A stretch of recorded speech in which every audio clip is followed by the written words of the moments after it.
JKC खबर अब तक में आप सभी का स्वागत है। मैं हूं आपके साथ मीरू शर्मा। खबर अब तक में आगे बढ़ने से पहले आइए नजर डालते हैं इस वक्त की प्रमुख सुर्खियों पर।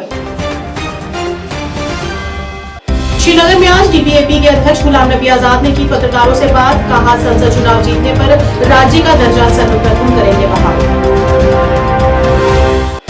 पीडीपी का बड़ा ऐलान, कश्मीर की 3 सीटों पर चुनावी मैदान में उम्मीद। नेशनल कॉन्फ्रेंस पर हतोत्साहित करने का लगाया आरोप।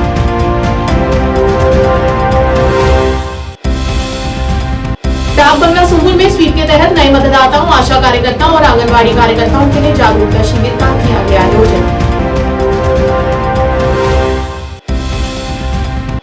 भाजपा मुख्यालय त्रिकुटानगर जम्मू में एक पत्रकार वार्ता का किया गया आयोजन। महासचिव जम्मू कश्मीर भाजपा और पूर्व मंत्री डॉक्टर डीके मन्याल सहित कई वरिष्ठ नेता रहे मौजूद।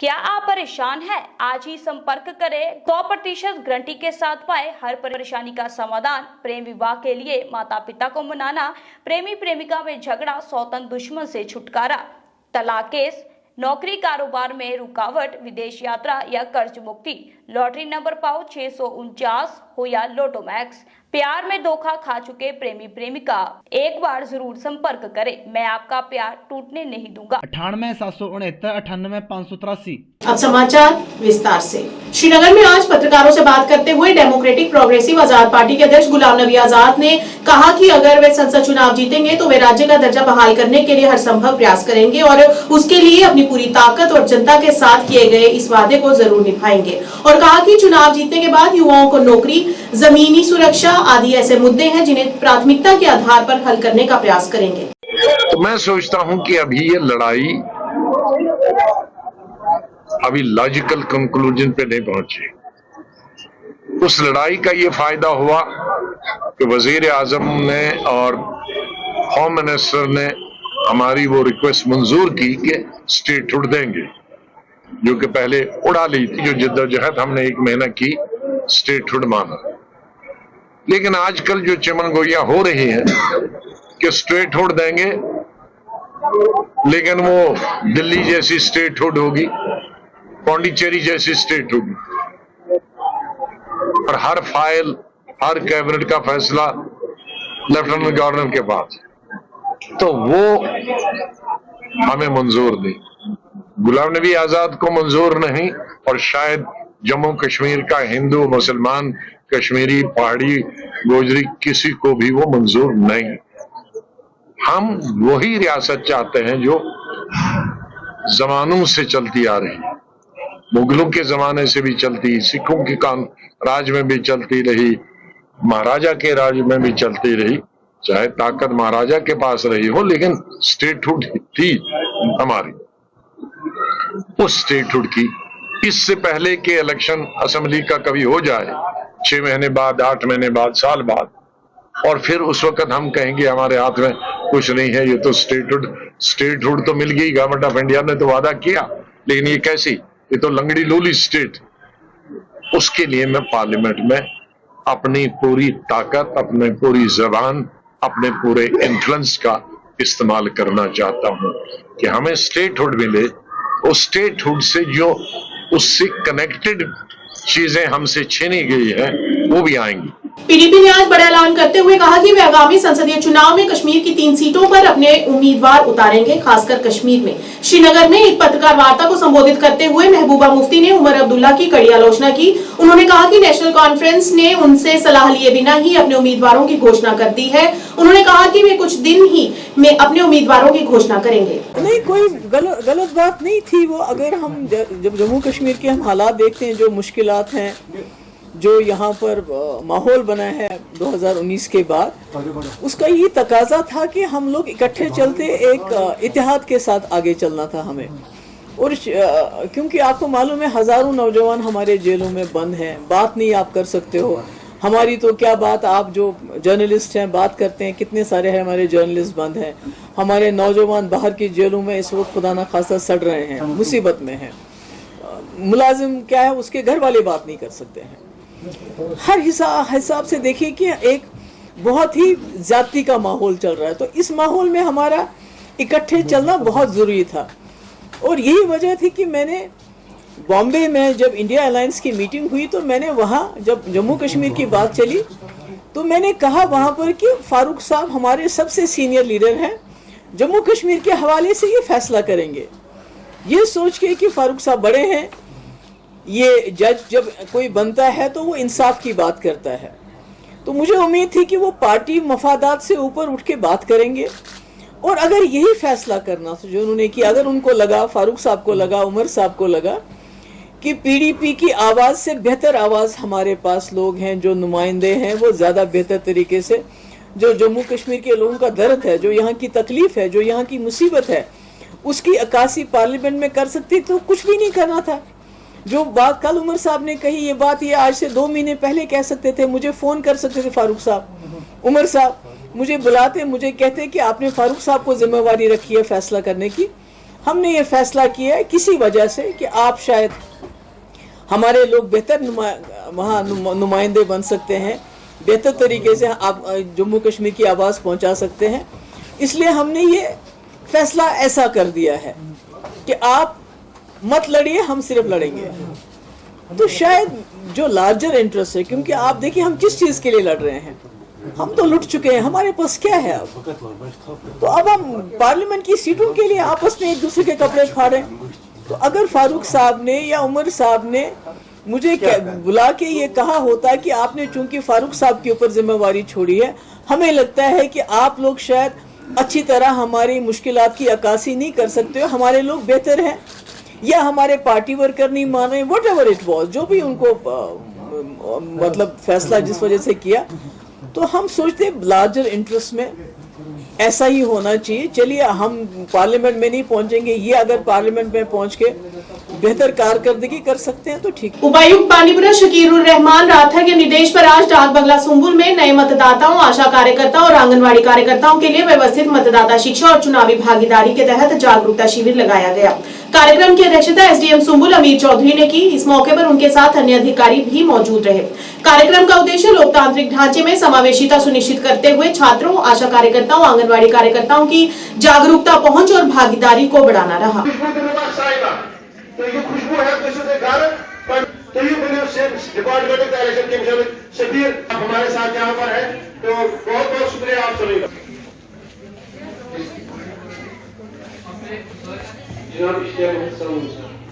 बहुत सारे स्पीकर्स हैं, मैं ब्रीफ में अपनी बात आपको कल चुने, और वो कल हम तब चुन सकते हैं जब हम दिल से मैं आपको शुक्रिया अदा करता हूं और मुबारकबाद देता हूं कि इतने मैसिव नंबर में आप लोगों ने जो है आज के इस प्रोग्राम में शिरकत किया। जैसे कि सबसे पहले मैं ज़राए अबलाग का शुक्रिया अदा करूंगा जिन्होंने एक अच्छी कवरेज दे दी है स्वीप के सभी प्रोग्रामों में। स्वीप का असल मकसद ये है कि हम लोगों को बाखबर करें, उनको ये समझाएं कि आपके वोट की बड़ी ताकत है, आपका वोट आपका हक है, और अपने ही वोट से हम अपने लिए एक हुकूमत का चुनाव कर सकते हैं, वो बेहतर हुकूमत का चुनाव कर सकते हैं। आशा वर्कर्स को और आंगनवाड़ी वर्कर्स को मुबारकबाद मैं देना चाहूँगा जिन्होंने यंग वोटर्स को मोटिवेट किया है, और आज उनके साथ हमारी बराह रास्त बात हुई। वो ब्रांड एम्बेसडर्स बनेंगे, सफ़ीर बनेंगे इलेक्शन कमीशन ऑफ इंडिया के, स्वीप के, ताकि लोगों तक वो पैगाम आम करे, अपनी बहनों को, अपने भाइयों को, या अपने जितने भी रिलेटिव हैं, या उनके साथ जो हम मनसब हैं, उनके काम करने वाले, या उनके साथ अपने साथी स्टूडेंट्स हैं, ये बताएं कि वोट की बड़ी अहमियत है और वोट हमें देना है बगैर किसी जेंडर बयास के। इसमें ये कोई नहीं है कि सिर्फ लड़के को वोट देने का हक है। जिस तरह से मुल्क के किसी भी अजीब इंसान का या किसी भी बड़े प्रॉपर्टीयर का, लैंडलॉर्ड के वोट का कीमत है, उतना ही यहाँ की एक औरत का, यहाँ की एक छोटी लड़की जो इसकी उम्र 18 साल हो गई, उसके वोट का बड़ा कीमत है।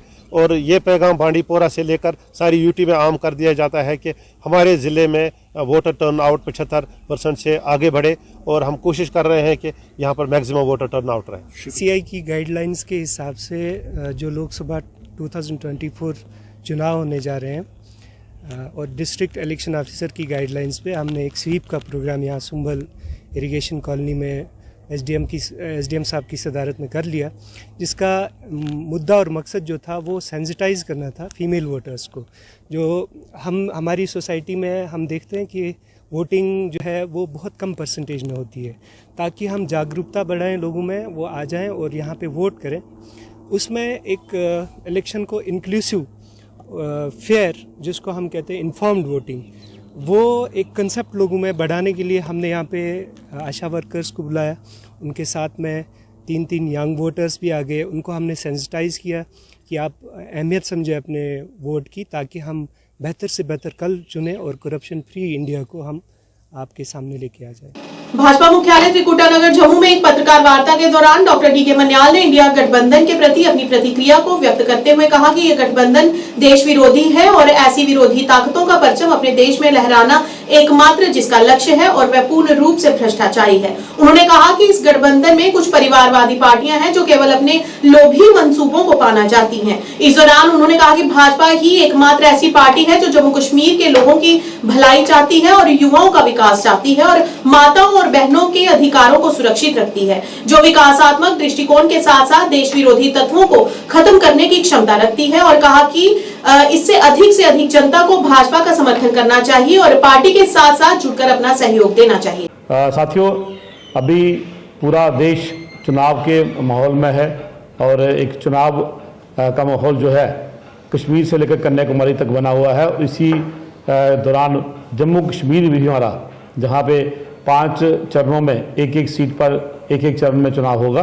भारतीय जनता पार्टी भी इस चुनाव की प्रक्रिया में व्यस्त है और पूरा प्रयास होगा कि 2 हमारी जो पुरानी सीटें हैं, जहां जम्मू रियासी उधमपुर डोडा, वो तो हमने जीतनी है, लेकिन उसके साथ साथ इस बार भारतीय जनता पार्टी का लक्ष्य है कि जम्मू में और जम्मू कश्मीर में Bharatiya Janata party clean sweep करे। साथियों, इसी उपलक्ष्य में आज आपसे बात करने के लिए मैं यहाँ आया हूँ।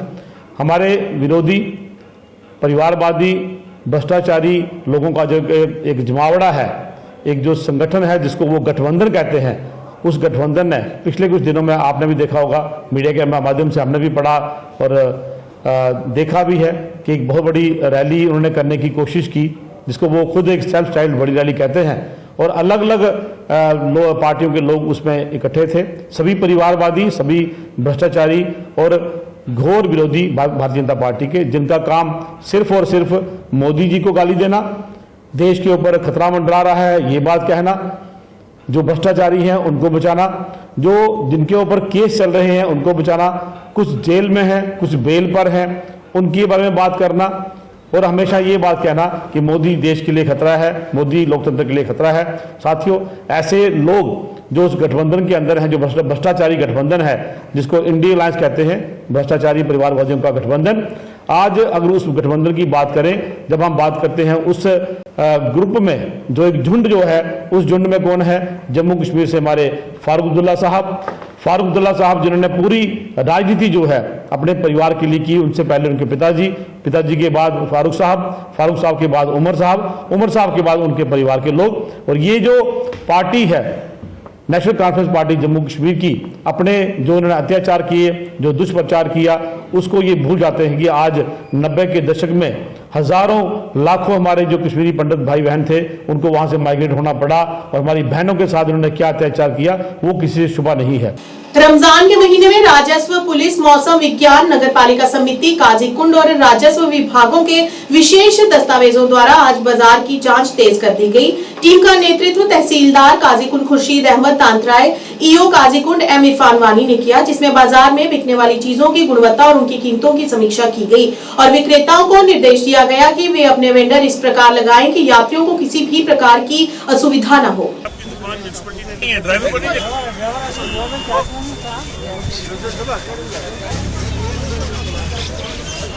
हमारी टीम है, उनके साथ मार्केट चेक करेंगे।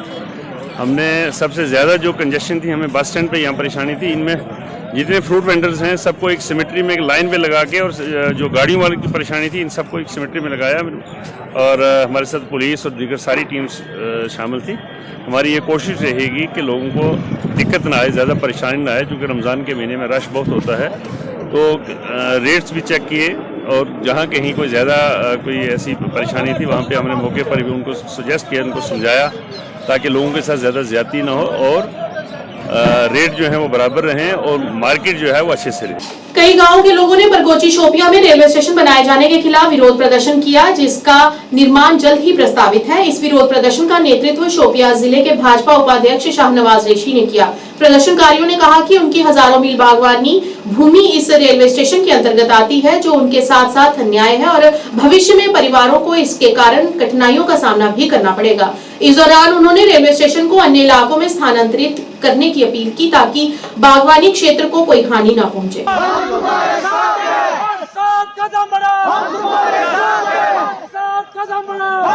गुजारिश ताई अगर बूटी सबन तो ताई वो लोन कड़ो कोड़ लोन बनो बाग बाग वनकन बन वो बागन तूत क्या 10 वरी 14 वरी बाग बना वनकन लोन तो बकाया दिल्ली हूं कर्ज बकाया दपान बाग कटो अगर सान बागन कटाई आई कर गोत कटाई 6 लक्षन लुकन कर कटाई अकोई गाम कह मार मगर सान बाग गन बची क्या करो उन कर्जदारन बाग क्या दपान अप रेहली सड़क कर अगर गोत आड़ मज निमुत वनकन क्या मंज यप सड़क अच्छन जरूरत योर बरहन ूट तुम रेहल गाड़ बरहन ूट तुम ये बाग क्या बरन सुबह आड़ मज नीन एतराज कह आड़ मज नीन एतराज तक कहें यथन वो वन 2.5 कनाल यथन और शुमार यह वन 2.5 कनाल यथन तथ मज सारी जमीन 3 गामन जमीन लोजन पड़गोस पहलपुर पोहन यह सारी जमीन गल अतल और कथ लास्ट क्या डिमांड गवर्नमेंट बस गवर्नमेंट यह डिमांड अगर आड़ मज वो निशान गोन थो तपरी नीन हाँ एतराज कर पन जमीन जरूरत रेलवे जरूरत कह आड़ मज नीन मगर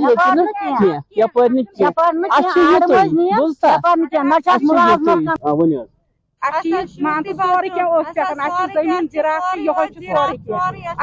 लोन कोड़मुत कर्जदारी बच्चे कोत गम कड़न आड़ मज कड़न एतराज तथ पे कह मगर दिन पन हक वापस गि पन हक मिलन वापस रेलवे क्या वोन क्या वोन क्या कर तुज मतलब अगर रेल आये खिलाफ की थोड़ा यह आड़ मज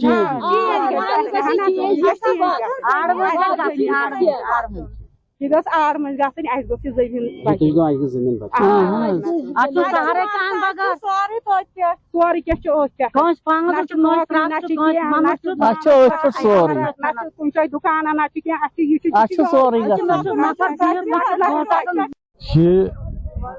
विजिट जो आज हमारा था जैनापोरा कंस्टिट्यूंसी में, ये हॉर्टिकल्चर अफेक्टेड जो एरियाज है जो रेलवे ट्रैक पे आ रहे हैं, इस जद में आ रहे हैं। रेलवे एक डेवलपमेंटल इनिशिएटिव है शोपियां के लिए, जिससे हमें ही बेनिफिट मिलने जा रहा है फ्यूचर में।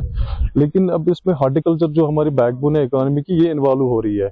इसमें लाखों कनाल लैंड हो सकता है, एक्सपेक्टेशन है, अभी ये कंफर्म नहीं है, इसमें इतना लैंड इन्वॉल्व हो सकता है। अब ये हॉर्टिकल्चर को हमने बचाना है, प्रिजर्व करना है।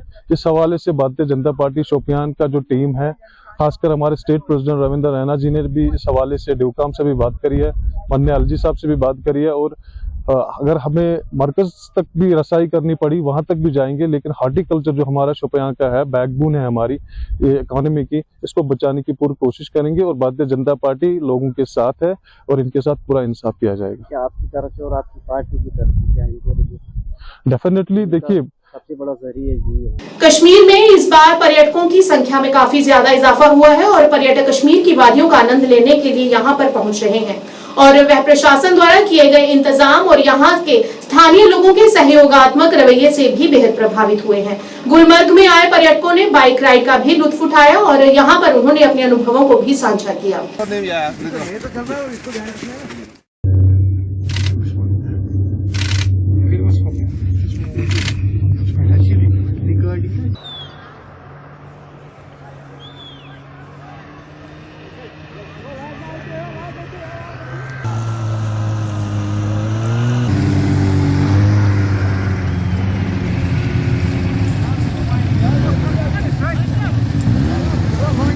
मरहला जो वर्ती district development commissioner Baramulla Shri Minga Shirpal ji ने इसका कंडक्ट किया है, इसका इंतजाम हेलीकॉप्टर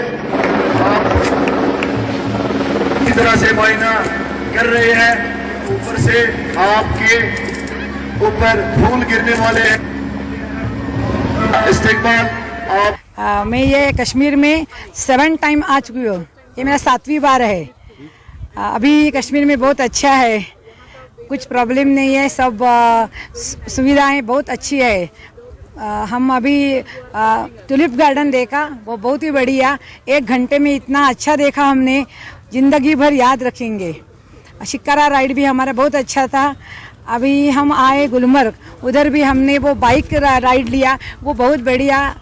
स्नो में बहुत मज़ा किया, बहुत अच्छा लग रहा है। सब लोग अच्छे हैं, हेल्पफुल है। उनका रोज़ा है तो भी हम उनके साथ खाते हैं वो, लेकिन वो नहीं खाते। हम उनको ऑफर करते लेकिन वो नहीं बोलते। अच्छी है, सब सुविधाएं अच्छी है। अभी नेक्स्ट टारगेट हमारा पहलगाम है। इसके लिए ऐसा ही रहने दो, हम हमेशा बार बार इधर ही आएंगे। बहुत अच्छा एक्सपीरियंस था। मैं फर्स्ट टाइम कश्मीर आई हूँ और इसको हेवन ऑफ अर्थ यूँ ही नहीं बोलते, यहाँ पे आके ही पता चलता है कि इसको हेवन ऑफ ऑन अर्थ क्यों बोलते हैं।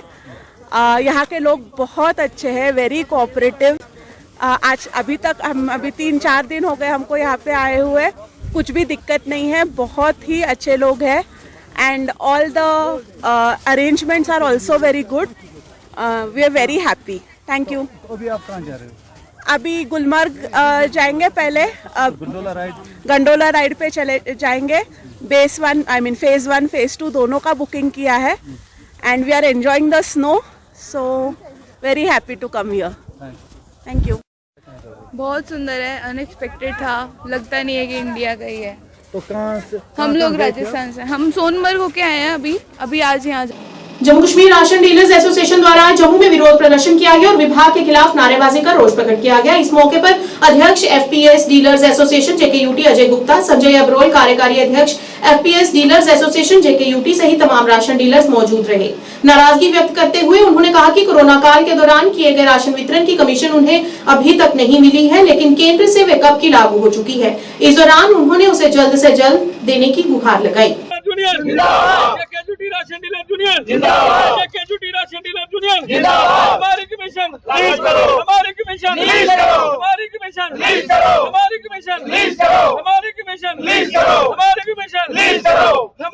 हमारा मेन मुद्दा था सर, हमारी 2021-22 और 23 का जो पेंडिंग था हमारी कमीशन सेंटर शेयर, वो हमने हमारे प्रेसिडेंट ने बड़ी जद्दोजहद करके दिल्ली में धरना प्रोटेस्ट करके उसको रिलीज करवाया था। वो शेयर हमारा जो था वो गवर्नमेंट ऑफ इंडिया ने जेकेयूटी को दिया था, इन्होंने हमारे डिपार्टमेंट को दिया था। जब हम अपने डिपार्टमेंट को मिले तो इन्होंने कहा था कि जल्दी से जल्दी वो शेयर आपके खाते में आ जाएगा। फिर उन्होंने कहा था कोई 31 मार्च तक आपका शेयर जो है वो आपके अकाउंट में चला जाएगा। जनाब करते करते 31 मार्च भी हो गया। अब सुनने में आ रहा है कि कोई कहते हैं कि लैप्स हो गया या कहीं उसको ट्रांसफर किया गया। हम यही पूछना चाहते हैं, जो हमारी मेहनत थी, जो हमारा हक था, वो कैसे ट्रांसफर हो गया या कैसे लैप्स हो गया? क्योंकि ये कोई प्रोजेक्ट थोड़ी था कि गवर्नमेंट का कोई कुआं खोदना था, हमने नहीं खोदा तो वो पैसे वापस चले गए, वो लैप्स हो गए। हमने लोगों को राशन घर घर पहुंचाया था, वो राशन हमने डिस्ट्रीब्यूट किया था। हमारा वो सेंटर का शेयर पेंडिंग था, हमें वो सेंटर से रिलीज हुआ था। अब जब इनके पास आया तो इन्होंने हमारे अकाउंट में डाला था। अब इन्होंने क्यों नहीं डाला, किस वजह से नहीं डाला, ये तो अब आप मीडिया के माध्यम से भी इनको पता चलेगा कि क्यों नहीं डाला। 2021-22-23 में जो हमने कोरोना के दौरान, कोविड के दौरान में जो काम किया था, वो सेंटर शेयर हमारा पेंडिंग था। इन्होंने कहा था कि वो विद इन डेज में आपके अकाउंट में आ जाएगा। वो टाइम भी चला गया सर, 31 मार्च भी चला गया, वो आज तक नहीं गया। अब हम मीडिया के माध्यम से यही इनसे पूछना चाहते हैं कि वो हमारा शेयर कहाँ गया, उसको फौरन जल्दी से जल्दी रिलीज करो, वरना हम काम नहीं करेंगे। भारतीय कला संगम जम्मू एक लोक संगीत कार्यक्रम का आयोजित करने जा रहा है, जिसमें उभरते हुए कलाकारों को मंच प्रदान किया जाएगा, ताकि नए कलाकारों को अपनी कला का प्रदर्शन करने के लिए एक सुनहरा मौका और मंच प्रदान किया जा सके।